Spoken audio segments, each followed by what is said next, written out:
majorité des business B2B commencent avec les recommandations.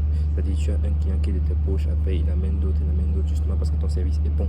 Et maintenant, l'un des problèmes, c'est que lorsque les business B2B veulent scaler, trouver des inconnus avec lesquels communiquer et proposer leur offre, surtout des inconnus qui ont besoin de celle-ci, est difficile. Donc, dans cette vidéo, et je me rends compte que c'est un problème récurrent dans la majorité des business.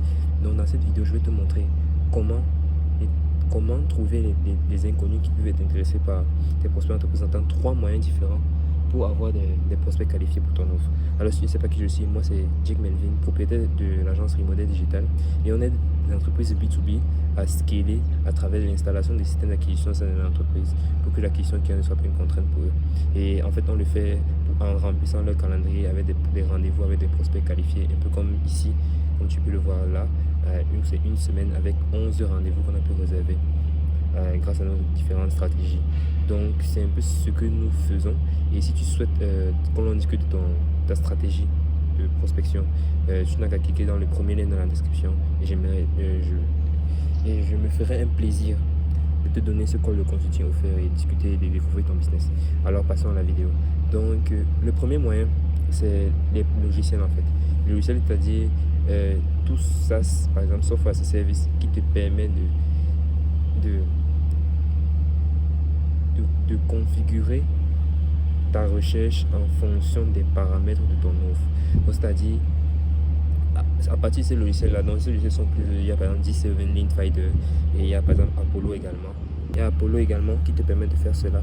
Et à partir de ces logiciels-là, donc tu peux avoir une recherche précise en fonction de ton persona client en fait. Donc si par exemple tu veux trouver les propriétaires de SaaS qui font plus de 30 millions par an, grâce à ces logiciels-là, tu peux les trouver. Mais le truc c'est qu'il ne faut pas forcément te fier à un logiciel en fait. Ce que tu peux faire c'est quoi? Tu vas tester 4 à 5 différents logiciels, prendre une liste assez précise de ces logiciels, une espèce de personnes de ces logiciels-là et tester les différents contacts. Les logiciels qui te donnent les contacts qui ont le plus grand taux de réponse, c'est le logiciel avec lequel tu vas continuer. Parce que la majorité de ces logiciels-là ont souvent des données erronées, pas erronées, mais peut-être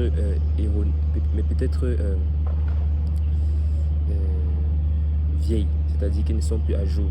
Donc, tu ne peux plus faire. Donc, par exemple, la personne a changé de compte, a changé d'email, changé d'adresse. Et par exemple, le site internet là n'a pas eu à changer sa base de données. Ça peut arriver.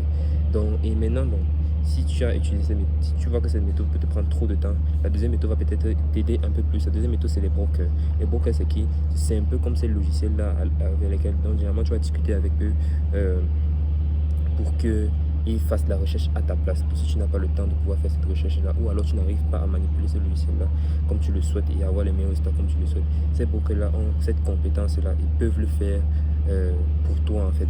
Donc c'est la même stratégie que tu vas faire avec les logiciels en fait. C'est-à-dire tu vas tester plusieurs brokers et maintenant c'est parce que généralement avant de t'engager à payer pour une liste complète, ils peuvent te donner une liste de tests. Donc tu vas demander une liste de tests à chacun des brokers avec lesquels tu communiques et maintenant à partir de ces éléments là tu vas pouvoir prendre une décision. Par exemple le broker qui m'a donné une liste avec un meilleur taux de réponse, tu peux le choisir en fait. Donc ça c'est la deuxième méthode. Et maintenant bon, pour les trouver c'est généralement sur les plateformes comme Up ou alors Upwork.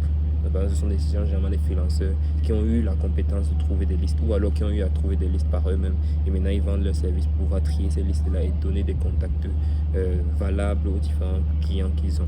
Donc maintenant le troisième et dernier moyen c'est par exemple si tu n'as pas d'argent en fait, donc tu as plus de temps que d'argent, c'est là maintenant que tu vas rechercher les communautés.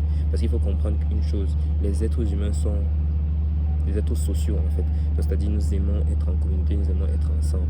Donc ce que tu peux faire c'est trouver des communautés avec tes prospects à l'intérieur sur les différentes plateformes de réseaux sociaux. Donc par exemple on va dire Facebook, tu peux trouver des groupes Facebook avec les personnes qui font partie de ta cible clientèle. Et maintenant à partir de ces groupes-là, tu peux maintenant aller dans les membres et communiquer avec les différents membres.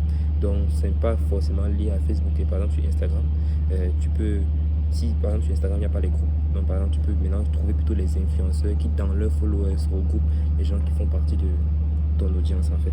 Donc c'est un peu par ces différents moyens là que tu peux trouver des personnes intéressées par des différentes offres, des personnes qui ne font pas partie forcément de ton cercle social ou alors des personnes que tu connais en vue de démultiplier l'attention qu'il y a au vu de ton business. Parce que plus tu as l'attention au vu de ton business, plus tu as de leads et plus tu as de leads, plus tu fais de ventes. Donc c'était un peu tout. J'espère que j'ai pu t'aider. À plus.